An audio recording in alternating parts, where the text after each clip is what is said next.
الحمد لله نحمده ونستعينه ونستغفره ونؤمن به ونتوكل عليه ونعوذ بالله من شرور أنفسنا ومن سيئات أعمالنا من يهده الله فلا مضل له ومن يضلله فلا هادي له ونشهد أن لا إله إلا الله وحده لا شريك له ونشهد أن سيدنا وسندنا وشفيعنا وحبيبنا ومولانا محمد وبارك وسلم. أما بعد قال الله تبارك وتعالى في كلامه المجيد والفرقان الحميد: أعوذ بالله من الشيطان الرجيم. بسم الله الرحمن الرحيم.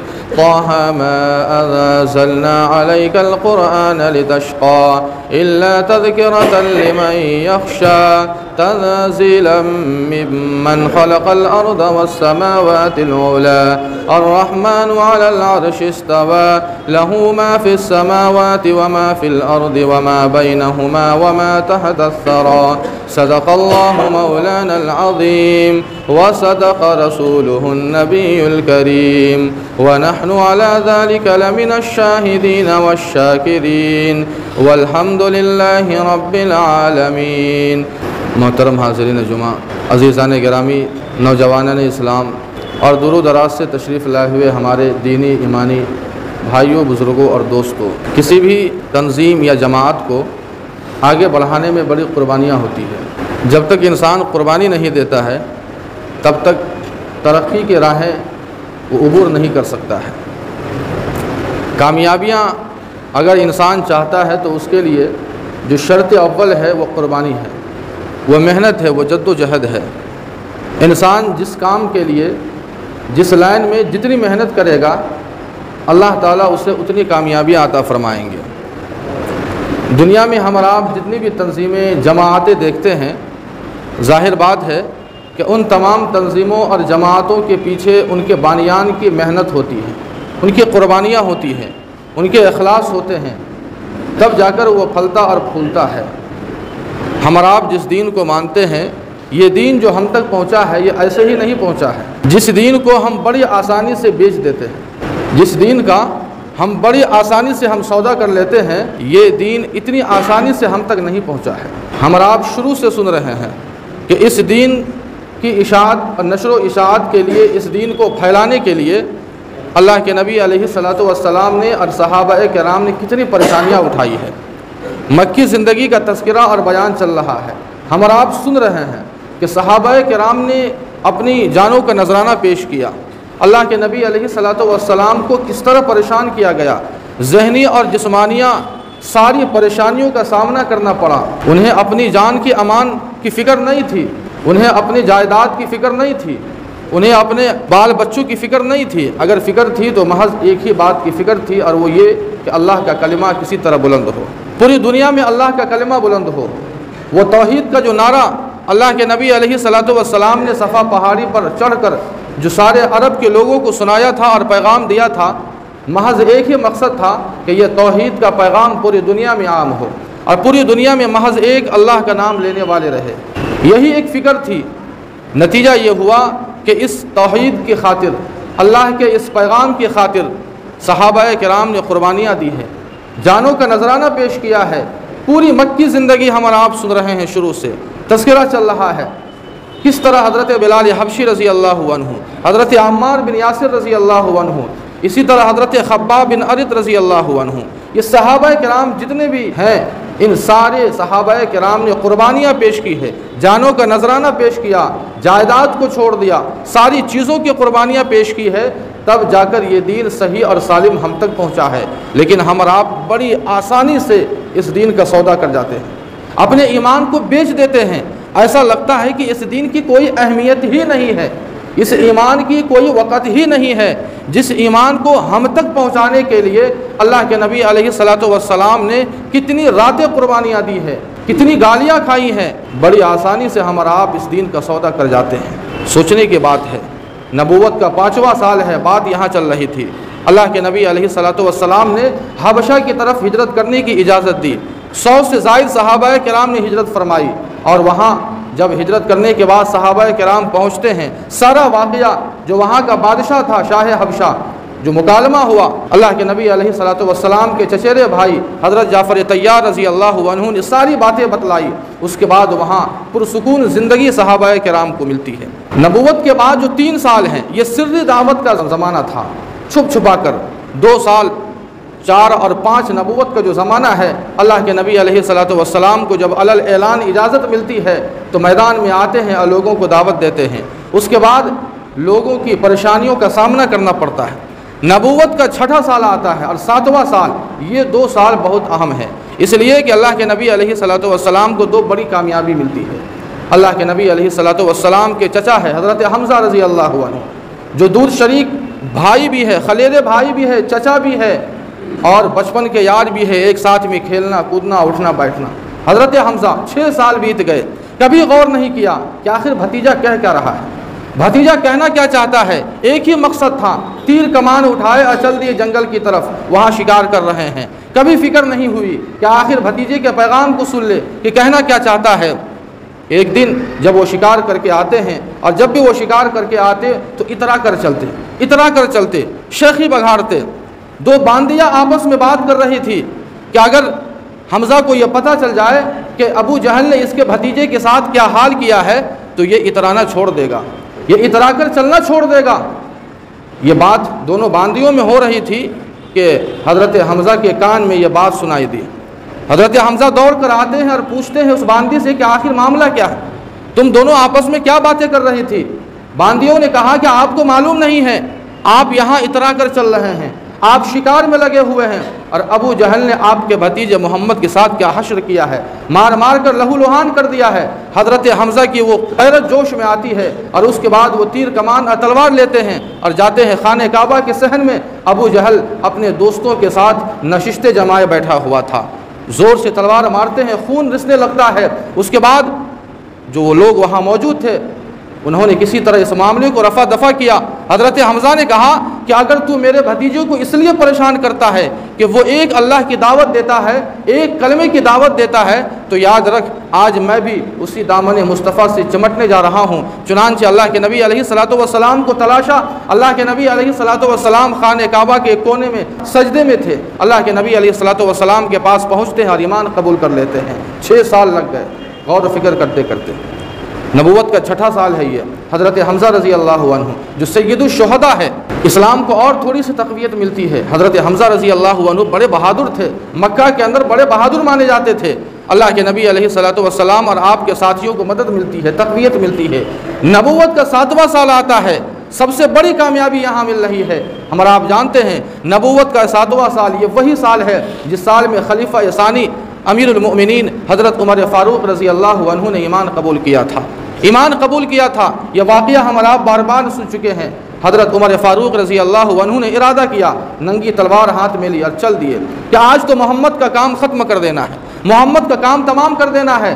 راستے میں حضرت نعیم ملتے ہیں اور پوچھتے ہیں کہ آخر عمر کہاں جا رہے ہو، عمر کہاں جا رہے ہو، اتراتے ہوئے کہاں جا رہے ہو؟ حضرت عمر نے کہا کہ آج تو محمد کا کام تمام کر دوں گا، اس نے پورے مکہ کے اندر گھر گھر میں فتنہ مچا رکھا ہے، فتنہ پھیلا کے رکھا ہے، آج تو اس کا کام تمام کر دینا ہے۔ حضرت نعیم نے کہا کہ تو محمد کی خبر بعد میں لینا، پہلے تو اپنے گھر کی خبر لے لے، تیری بہن اور بہنوئی نے بھی ایمان قبول کر لیا ہے۔ حضرت فاطمہ بنت خطاب اور حضرت سعید بن زید، ان دونوں جو آپ کی بہن اور آپ کے بہنوئی ہیں، ان دونوں نے بھی ایمان قبول کر لیا ہے۔ وہاں سے گھر لوٹتے ہیں اور بہن کے گھر جاتے ہیں۔ جانے کے بعد جب دستک دیتے ہیں، اندر میں حضرت خباب بن ارت رضی اللہ عنہ ان دونوں کو قرآن پاک سکھا رہے تھے، قرآن پاک سکھا رہے تھے، تعلیم دے رہے تھے۔ جب آواز سنی حضرت خباب بن ارت نے اور دیکھا کہ یہ تو عمر ہے، چھپ گئے، قرآن کو ایک سائڈ میں رکھا اور چھپ گئے۔ جب دروازہ کھلتا ہے تو سامنے حضرت سعید ہے جو آپ کے بہنوئی ہے، مار مار کر لہو لوہان کر دیا۔ بیچ میں حضرت فاطمہ آتی ہے بچانے کے لیے۔ حضرت عمر نے پوچھا کہ یہ کون سا کلام ہے، یہ کس کے اوپر تو ایمان لے آئی ہے؟ حضرت فاطمہ جو حضرت عمر کی بہن ہے وہ کہتی ہے کہ بھائی میں نے محمد عربی صلی اللہ علیہ وسلم پر ایمان لایا ہے، میں ایمان لا چکی ہوں، میں ہلاک ہو سکتی ہوں لیکن میں اپنے سینے سے ایمان کو چھوڑ دوں، میں ایمان کو چھوڑ دوں، یہ نہیں ہو سکتا ہے۔ عورت کے اندر اتنی ہمت کو دیکھا اس زمانے میں تو حضرت عمر بھی سوچنے پر مجبور ہو گئے کہ آخر یہ ہمت کہاں سے آئی، ایک عورت کے اندر اتنی ہمت کہاں سے آئی۔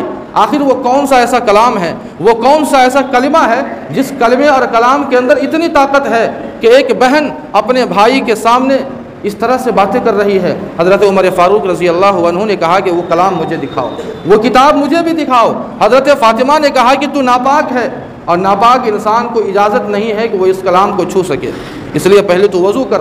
چنانچہ وضو کرایا گیا، غسل کرایا گیا، اور اس کے بعد حضرت فاطمہ رضی اللہ عنہا نے قرآن پاک پیش کیا، قرآن پاک پیش کیا، اور حضرت خباب بن ارت نے سورہ طٰہٰ کی جو آیتیں آپ کے سامنے پڑھی وہ آیتیں پڑھی، کہا کہ مجھے محمد کے پاس لے جاؤ۔ چنانچہ حضرت عمر فاروق رضی اللہ عنہ کو اللہ کے نبی علیہ الصلوۃ والسلام کے پاس لے جایا جاتا ہے۔ دار ارقم میں اللہ کے نبی علیہ الصلوۃ والسلام صحابہ کرام کے ساتھ موجود ہے۔ حضرت حمزہ نے کہا کہ اللہ کے نبی عمر آ رہا ہے، اب کیا ہوگا؟ اللہ کے نبی علیہ الصلوۃ والسلام نے کہا کہ اسے آنے دو، پہنچتے ہیں۔ اس کے بعد اللہ کے نبی علیہ الصلوۃ والسلام پر ایمان لے آتے ہیں، ایمان قبول کر لیتے ہیں۔ تفصیلاً واقعہ ہم نے اور آپ نے سنا ہے، یہ بڑی کامیابی تھی۔ 39 صحابہ کرام اب تک موجود تھے، لیکن یہ 40ویں تھے جو حضرت عمر فاروق رضی اللہ عنہ نے ایمان قبول کیا تھا، ایمان قبول کیا ہے۔ بڑی کامیابی ملتی ہے۔ اب تک صحابہ کرام نے خانہ کعبہ میں کھل کر نماز نہیں پڑھی، چھپ چھپا کر نماز پڑھا کرتے تھے، تنہا جا کر نماز پڑھتے تھے، کسی کی ہمت نہیں تھی۔ لیکن حضرت عمر فاروق رضی اللہ عنہ کے ایمان لانے سے اللہ کے نبی علیہ الصلوۃ والسلام اور صحابہ کرام کے اندر تقویت پیدا ہوتی ہے، طاقت پیدا ہوتی ہے۔ حضرت عمر فاروق رضی اللہ عنہ نے ایمان قبول کیا تو پوچھا کہ اللہ کے نبی، جس دین پر آپ ہے یا میں نے قبول کیا، کیا یہ دین سچا نہیں ہے؟ اللہ کے نبی نے کہا کہ سچا ہے۔ حضرت عمر نے پوچھا کہ جس رب کو ہم مانتے ہیں کیا وہ رب سچے نہیں ہیں؟ اللہ کے نبی نے کہا کہ بالکل سچے ہیں۔ پھر حضرت عمر فاروق نے سوال کیا کہ جس قرآن کو ہم پڑھتے ہیں، جس کتاب کو ہم پڑھتے ہیں، کیا یہ قرآن سچا نہیں ہے؟ اللہ کے نبی نے کہا کہ بالکل سچا ہے۔ حضرت عمر فاروق نے کہا کہ جب قرآن سچا ہے، آپ سچے نبی ہے، میرا اللہ بھی سچا ہے، تو ڈرنے کی کیا بات ہے؟ حضرت عمر فاروق رضی اللہ عنہ سارے صحابہ کرام کو لے کر خانہ کعبہ جاتے ہیں، پہلی مرتبہ کھل کر وہاں نماز ادا کی جاتی ہے، بڑی کامیابی تھی۔ ادھر کفار مکہ کو بے چینی کہ حضرت عمر فاروق رضی اللہ عنہ نے ایمان قبول کیا، حضرت حمزہ نے ایمان قبول کر لیا، دھیرے دھیرے یہ دین آگے بڑھتا جا رہا تھا، ان کی بے چینی بڑھ رہی تھی کہ آخر اس دین کو کیسے روکا جائے، اس دین کو پھیلنے سے کس طرح روکا جائے۔ ساری کوششیں ناکام ہوتی چلی گئی، ساری کوششیں ناکام ہوتی چلی گئی۔ بالآخر انہوں نے پلاننگ کی، اور پلاننگ کرنے کے بعد خواجہ ابو طالب کے پاس آتے ہیں، اور آنے کے بعد ایک مطالبہ کرتے ہیں، اور یہ کہتے ہیں کہ تم اپنے بھتیجے کو ہمارے حوالے کر دو، ہمارے حوالے کر دو، یا پھر ہمارا فیصلہ قبول کرنے کے لیے تیار ہو جاؤ۔ محمد کو ہمارے حوالے کر دو، ہم اسے قتل کر دیں گے، اور ایک ہٹا کٹا نوجوان ہم تمہیں دیتے ہیں۔ خواجہ ابو طالب نے کہا کہ میں اپنا بیٹا تمہیں اس لیے دوں کہ تم اسے قتل کرو، اور تم اپنا بیٹا اس لیے دو تاکہ میں اسے کھلاؤں پلاؤں، یہ کبھی نہیں ہو سکتا ہے۔ اس کے بعد سارے لوگوں کو، بنی ہاشم کے پورے خاندان کو، اللہ کے نبی علیہ الصلوۃ والسلام کے پورے خاندان کو شیب ابی طالب، ایک چھوٹی سی گھاٹی ہے وہاں قید کر دیا جاتا ہے۔ جب یہ مطالبہ خواجہ ابو طالب نے قبول نہیں کیا، اسے مانا نہیں، تو پورا قریش آپ کا مخالف ہو گیا۔ پورے قریش کے جتنے بھی خاندان تھے سارے لوگوں نے آپ کا بائیکاٹ کر دیا، سارے لوگوں نے بنی ہاشم کا بائیکاٹ کر دیا۔ اس کے بعد بنی ہاشم جو اللہ کے نبی علیہ الصلوۃ والسلام کا خاندان ہے، ایک چھوٹی سی گھاٹی میں محصور ہو گئے، اور تقریباً 3 سالوں تک اس گھاٹی میں رہے۔ بائیکاٹ کر دیا گیا، نہ اس سے کوئی خریدنا ہے، نہ بیچنا ہے، نہ شادی، نہ بیاہ، کچھ نہیں۔ غور کرنے کی بات ہے، آج انسان جب قید خانے میں جاتا ہے، جیل میں جاتا ہے، تو کھانا تو ضرور ملتا ہے، اور اگر بڑا آدمی ہو تو اسے ایئر کنڈیشن روم بھی مل جاتا ہے، لیکن یہ ایسا قید خانہ تھا کہ کچھ نہیں ہے کھانے پینے کے لیے، نہ باہر کا انسان یہاں آ سکتا ہے، نہ یہاں سے کوئی انسان نکل سکتا ہے۔ مستقل یہ 3 سال تک یہ محاصرہ رہا، 3 سالوں تک کوئی مدت متعین نہیں تھی، بس ایک ہی مطالبہ تھا کہ تم محمد کو ہمارے حوالے کر دو، ہم تمہیں چھوڑ دیں گے۔ لیکن اس بات کو ماننے کو تیار نہیں تھے خواجہ ابو طالب۔ ایک عہد نامہ خانہ کعبہ کی دیوار پر لٹکایا جاتا ہے کہ کوئی بھی ان سے لین دین نہیں کرے گا، بنی ہاشم سے کوئی بھی لین دین نہیں کرے گا۔ باہر سے جب کوئی آدمی سامان لے کر آتا تو اسے منع کر دیا جاتا کہ تم وہاں نہیں جا سکتے ہو۔ اس طرح سے بائیکاٹ کیا گیا۔ جو لوگ ہمیں بائیکاٹ کرنے کی دھمکی دیتے ہیں، انہیں سوچنا چاہیے کہ ان کی نسلوں نے ہمارا بائیکاٹ کیا ہوا ہے، لیکن اس زمانے میں بھی یہ دین غالب تھا، آج بھی یہ غالب ہے، اور انشاءاللہ آئندہ بھی یہ دین غالب رہے گا۔ اور ہمیں اور آپ کو گھبرانے کی ضرورت نہیں ہے، ہمیں مکی زندگی سے سبق لینے کی ضرورت ہے کہ مستقل 3 سالوں تک اللہ کے نبی علیہ الصلوۃ والسلام اور آپ کے خاندان والوں کا بائیکاٹ کیا گیا، لیکن ہوا کیا؟ کچھ نہیں۔ پریشانیاں آئی، تکلیفیں آئی، چھال کھانے پڑے، پتے کھانے پڑے، ساری پریشانیوں کو جھیلا، لیکن بالآخر جب نبوت کا 10واں سال آتا ہے، خواجہ ابو طالب خانہ کعبہ کے صحن میں بیٹھے ہیں۔ جتنے بھی یہ مکہ کے عمرہ تھے، جتنے بھی یہ قریش کے سردار تھے، بڑے بڑے، ابو جہل ہو، ابو لہب ہو، عتبہ شیبہ، جتنے بھی تھے، ان ساروں کے درمیان ہی پھوٹ پڑ گیا، اختلاف ہو گیا، آپسی اختلاف ہو گیا۔ خواجہ ابو طالب نے کہا کہ دیکھو، میرے بھتیجے نے کہا ہے کہ تم نے جو عہد نامہ خانہ کعبہ پر لٹکایا ہے، اس عہد نامے کے سارے حروف مٹ چکے ہیں، دیمک کھا چکی ہے، صرف ایک عنوان باقی ہے جہاں اللہ کے نام سے عنوان لکھا گیا تھا، بسمک اللہم، اللہ کا نام سے باقی ہے، ورنہ سارا عہد نامہ دیمک کھا چکی ہے۔ جب دیکھا تو بالکل وہی حال ہے کہ عہد نامہ کو دیمک کھا چکی تھی، صرف وہ عنوان تھا جہاں اللہ کے نام سے شروع کیا گیا تھا وہ باقی تھا۔ کفار مکہ کو بڑی شرمندگی ہوئی، اور اس طرح سے یہ عہد نامہ ختم ہوا، اور یہ جو احصار کی زندگی تھی، یہ قید و بند کی جو زندگی 3 سالوں سے چل رہی تھی، وہ ختم ہوئی۔ نبوت کا 10واں سال ہے، سارے کے سارے لوگ آزاد ہو جاتے ہیں۔ اللہ کے نبی علیہ الصلوۃ والسلام حج کے موقع پر جو دور دراز سے لوگ جو آیا کرتے تھے، وہاں جاتے اور انہیں دین کی دعوت دیتے، ایمان اور توحید کی دعوت دیا کرتے تھے۔ یہ مشن اور یہ کام چل رہا تھا، محنت چل رہی تھی۔ نبوت کا 10واں سال جو آتا ہے، یہ سال آپ کے لیے بڑا غم کا سال گزرا تھا۔ ابھی آزادی ملی ہے، لیکن اللہ کے نبی علیہ الصلوۃ والسلام کے ساتھ بڑا حادثہ پیش آتا ہے۔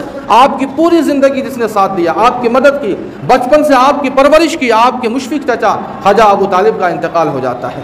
پوری زندگی جب انتقال کا وقت قریب آتا ہے تو اللہ کے نبی علیہ الصلوۃ والسلام نے اپنے چچا سے کہا کہ چچا جان، آپ نے ہمیں اتنا ساتھ دیا، آپ نے دین کا ساتھ دیا، سب کچھ آپ نے کیا میرے لیے، آپ نے مکہ والوں کی پریشانیوں کو آپ نے جھیلا میرے لیے، میری ایک بات مان لیجئے، اور وہ یہ ہے کہ آپ کلمہ پڑھ لیجئے، کلمہ پڑھ لیجئے۔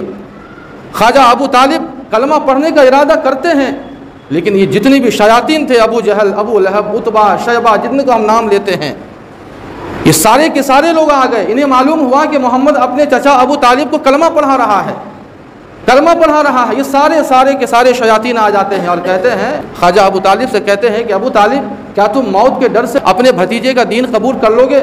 اپنے آباء و اجداد کے دین کو چھوڑ دو گے محض موت کے ڈر سے؟ غیرت جوش میں آتی ہے، خاندانی جو غیرت تھی، نتیجہ یہ ہوتا ہے کہ علی ملت عبد المطلب کہہ کر، یعنی اسی پرانے مذہب پر خواجہ ابو طالب کا انتقال ہو جاتا ہے۔ اللہ کے نبی علیہ الصلوۃ والسلام کو بڑی تکلیف ہوئی، بڑے غمگین تھے کہ جس چچا نے اتنا میرا ساتھ دیا، کاش کہ وہ ایمان قبول کر لیتے تو آج میں زندگی کی بڑی کامیابی کو پا لیتا، لیکن نہیں ہو سکا۔ اللہ کے نبی کو بڑا قلق ہوا، اللہ تعالیٰ نے آپ کو تسلی دی، حوصلہ دیا۔ اللہ کے نبی علیہ الصلوۃ والسلام کو اللہ تعالیٰ نے حوصلہ دیا، انک لا تہدی من احببت ولکن اللہ یہدی من یشاء۔ کہ نبی، آپ جسے چاہتے ہیں کہ انہیں ہدایت مل جائے، ایسا نہیں ہے۔ ہدایت دینا، ایمان دینا، یہ میرا کام ہے، اس لیے آپ پریشان مت ہوئیے، آپ کو پریشان ہونے کی ضرورت نہیں ہے۔ اللہ کے نبی علیہ الصلوۃ والسلام کی زندگی میں یہ بڑا حادثہ تھا، لیکن اس سے بھی بڑا حادثہ چند ہی مہینوں کے فاصلے پر آپ کی جانثار، آپ کی غمگسار، آپ کی وفادار بیوی ام المؤمنین حضرت خدیجہ الکبریٰ رضی اللہ عنہا، جو بڑے خاندان سے تعلق رکھتی تھی، بڑی شریف خاندان سے تعلق رکھتی تھی۔ شیب ابی طالب کا جو زمانہ گزرا ہے، یہ 3 سالوں کا، یہ جو قید و بند کا جو زمانہ تھا، اللہ کے نبی علیہ الصلوۃ والسلام کے ساتھ میں تھی۔ اللہ نے اتنی دولت سے نوازا تھا، لیکن اس کے باوجود آپ کی وفاداری میں اور آپ کے ساتھ رہی پورے 3 سال تک، اور پوری دولت کو اس دین کی خاطر قربان کر دیا، نچھاور کر دیا تھا۔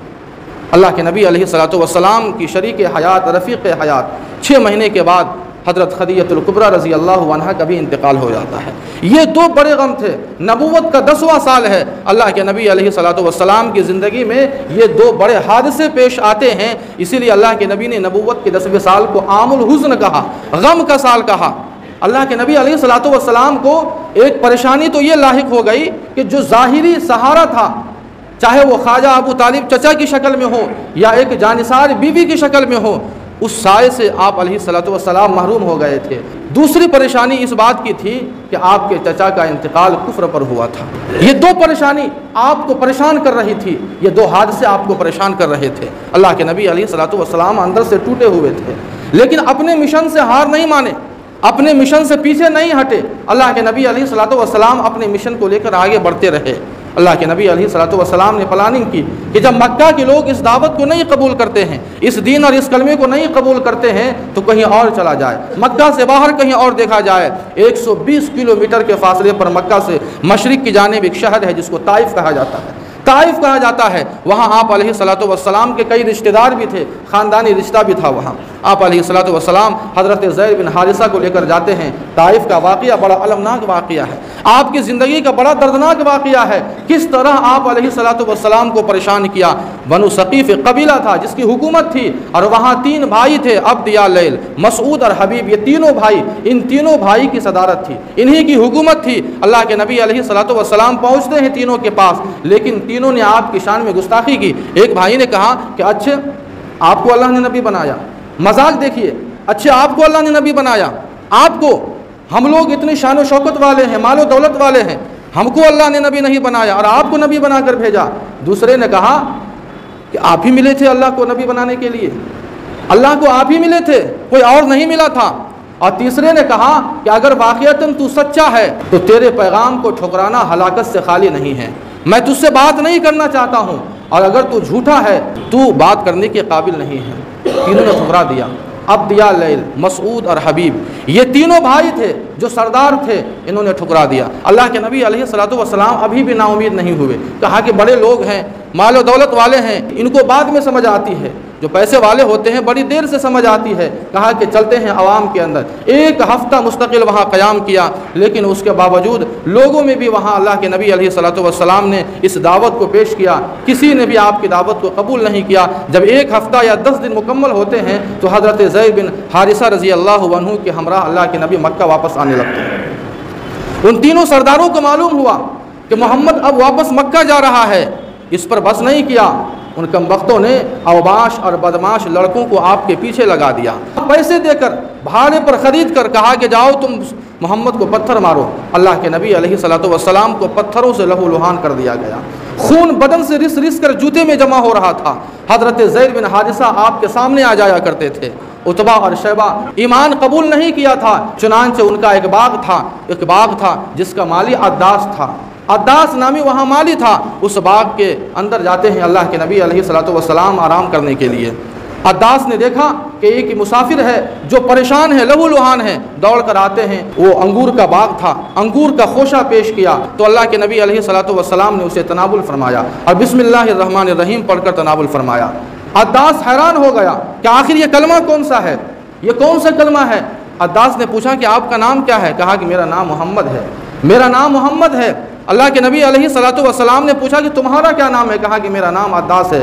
کہاں کے رہنے والے ہو؟ کہا کہ میں نینوا کا رہنے والا ہوں۔ یہ نینوا وہی بستی ہے جہاں حضرت یونس علیہ الصلوۃ والسلام کو اللہ نے مبعوث کیا تھا۔ اللہ کے نبی نے کہا کہ وہاں یونس نامی میرے ایک بھائی گزرے ہیں۔ کہا کہ وہ آپ کے بھائی تھے؟ کہا ہاں میرے بھائی تھے، میں بھی نبی ہوں، وہ بھی نبی تھے، اور نبی ایک نبی کا بھائی ہوتا ہے۔ عداس چونکہ پڑھا لکھا آدمی تھا، وہ عیسائی تھا، اس نے کہا کہ میں نے آپ کا تذکرہ اپنی کتابوں میں پڑھا ہے۔ چنانچہ کافی گفتگو ہوتی ہے، اس کے بعد عداس وہ بھی ایمان قبول کر لیتا ہے۔ اللہ کے نبی علیہ الصلوۃ والسلام پریشان حال یہاں سے مکہ جاتے ہیں۔ معراج کا واقعہ بھی پیش آتا ہے، نبوت کا 11واں سال آتا ہے۔ اللہ کے نبی علیہ الصلوۃ والسلام حج کے موقع پر جایا کرتے تھے، لوگ دور دور سے آتے تھے وہاں۔ اللہ کے نبی علیہ الصلوۃ والسلام ایمان کی اور توحید کی لوگوں کو دعوت دیا کرتے تھے۔ چنانچہ وہاں پہنچتے ہیں تو قبیلہ خزرج کے 6 لوگوں سے ملاقات ہوتی ہے جو مدینہ کے رہنے والے تھے۔ ان لوگوں کے سامنے ایمان پیش کیا، اور ایمان پیش کرنے کے بعد ان لوگوں نے ایمان قبول کر لیا۔ وہ کہتے ہیں کہ ہمارے یہاں یہودیوں کی بستی ہے، اور یہودی وہ تذکرہ کرتے ہیں کہ آخری نبی آنے والے ہیں، ہم آپ کا تذکرہ سنتے ہیں یہودیوں سے۔ چنانچہ ان 6 نوجوانوں نے سوچا کہ کہیں ایسا نہ ہو آخری نبی پر یہودی ایمان لے آئے، اس سے پہلے ہم ہی ایمان کیوں نہ لے آتے ہیں۔ چنانچہ نبوت کا 11واں سال ہے، اللہ کے نبی علیہ الصلوۃ والسلام نے ان 6 لوگوں کو کلمہ پڑھایا، یہ 6 لوگ چلے جاتے ہیں۔ اس کے بعد نبوت کا 12واں سال آتا ہے، عقبہ نامی ایک گھاٹی ہے، یہ 6 لوگ اور 6 لوگوں کو لے کر آتے ہیں۔ نبوت کے 12ویں سال میں 12 لوگوں نے ایمان قبول کیا، 12 لوگوں نے ایمان قبول کیا۔ یہ بیعت عقبہ اولیٰ کہلاتا ہے، یہ بیعت عقبہ اولیٰ کہلاتا ہے۔ حضرت مصعب بن عمیر رضی اللہ عنہ کو ساتھ کر دیا، وہ حضرت مصعب بن عمیر رضی اللہ عنہ مدینہ پہنچتے ہیں اور بڑی محنت کرتے ہیں، اور جب نبوت کا 13واں سال آتا ہے تو نبوت کے 13ویں سال 73 لوگ آتے ہیں۔ حضرت مصعب بن عمیر رضی اللہ عنہ نے بڑی محنت کی وہاں جا کر، 70 تو مرد تھے اور 3 خواتین تھیں، یہ سارے کے سارے لوگ نبوت کا 13واں سال ہے، اللہ کے نبی علیہ الصلوۃ والسلام پر ایمان قبول کرتے ہیں۔ اور ان لوگوں نے، یعنی ان 73 لوگوں نے اللہ کے نبی علیہ الصلوۃ والسلام کو مدینہ آنے کی دعوت دی، اور اس کے بعد ہجرت کی بنیاد یہاں سے پڑتی ہے۔ ہجرت کا مکمل واقعہ ہم نے اس سے پہلے سنا ہے، یہ مکمل جو حالات تھے نبوت ملنے کے بعد سے ہجرت تک کے حالات ہے، یہ ہمارے اور آپ کے سامنے ہیں۔ یہ پوری مکی زندگی کو ہم اور آپ پڑھیں گے اور مطالعہ کریں گے تو معلوم ہوگا کہ اس دین کی نشر و اشاعت کے لیے، اس دین کو پھیلانے کے لیے صحابہ کرام نے بڑی قربانیاں پیش کی ہے، لیکن افسوس ہوتا ہے اس بات کا، اس دین کی حفاظت کرنے کے بجائے اس دین کو برباد کرتے ہیں، اس دین کا جنازہ نکالنا ہے، اس دین کا سودا کرتے ہیں، کوئی اہمیت نہیں ہے۔ افسوس ہوتا ہے، ضرورت اس بات کی ہے کہ ہم اور آپ جس دین کی خاطر اللہ کے نبی علیہ الصلوۃ والسلام نے اور صحابہ کرام نے جانوں کا نذرانہ پیش کیا ہے، وہ دین اللہ نے ہمیں دیا ہے اور اسے قدر کرنے کی ضرورت ہے، اور اس کی قدر یہی ہے کہ ہم اور آپ اس دین پر جتنا عمل کریں گے اس دین کی قدر ہی یہی ہے، ورنہ اگر ناقدری آئی، اللہ نے قرآن پاک کے اندر فرمایا ہے لئن شکرتم لازیدنکم ولئن کفرتم ان عذابی لشدید، کہ اگر تم میری نعمتوں پر شکر کرو گے تو ہم اور تمہیں مزید نعمتیں دیں گے، لیکن ناشکری کرو گے تو اللہ کی پکڑ بڑی سخت ہے۔ اس لیے ہمیں ڈرنے کی ضرورت ہے کہ ہم اور آپ اس نعمت کی ناقدری کرتے ہیں۔ اللہ پاک سے دعا ہے کہ جو بھی باتیں کہی گئی ہے اللہ پاک ہم سبوں کو ان باتوں پر عمل کرنے کی توفیق عطا فرمائے۔ وآخر دعوانا ان الحمد للہ رب العالمین۔